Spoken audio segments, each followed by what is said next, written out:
اهلا بيكم معكم سدة المنتهى من اسكندرية. قلنا ننزل كده نعمل مع بعض جولة خفيفة ونشوف اسكندرية مع المطر. اسكندرية اليومين دول شتاء جامد جدا، بقالها بالظبط 6 ايام شتاء متواصل بدون انقطاع مع رعد وبرق وكل حاجة، لكن الاجواء جميلة جدا جدا واسكندرية دفى، ومش هقول لكم الجو رائع رائع رائع. هنشوف من خلال الفيديو دلوقتي الاجواء كده في شوارع اسكندرية. اسكندرية احنا دلوقتي في نوة الشمس الصغرى، ودي المفروض تكون بدايتها لسه من يوم 18 اللي هو لسه بكرة ان شاء الله، لكن بدأت بدري جدا. طبعا الحاجات ديت لا يعلمها الا الله، ودي كلها توقعات ان هي هتكون امتى او هتبدأ امتى او هتنتهي امتى، ديت محدش يعلمها الا الله. دي كلها توقعات من خبراء الارصاد ان هي بتكون من اول يوم 18، لكن السنة دي خلفت الميعاد وجات في بدري جدا عن ميعادها ب6 ايام. احنا دلوقتي تقريبا في اليوم السادس من بداية الشتاء المتواصل على اسكندرية.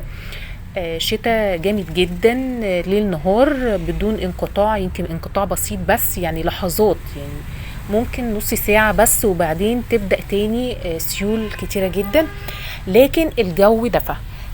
جو اسكندرية دافي جدا بالرغم من شدة الامطار، وزي ما حضراتكم شايفين جمال اسكندرية في الشتاء، يعني بالرغم من الامطار بس برضو مش بيبان عليها البرد والصقيع ووحشة الشتاء كده، لا. اسكندرية جميلة جدا في كل اوقاتها حقيقي والله. تعالوا واستمتعوا في جو اسكندرية، هتستمتعوا جدا جدا. اسكندرية حلوة بالرغم من كمية نزول الأمطار الشديدة الفترة ديت، لكن اسكندرية حقيقي زحمة جدا.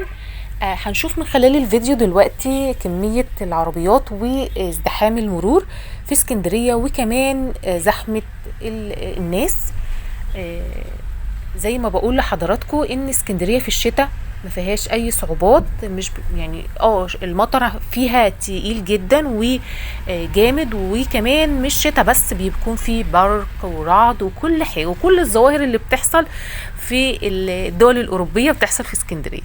لكن اسكندريه بتتميز عن اي دوله تانية بالدفء اللي فيها.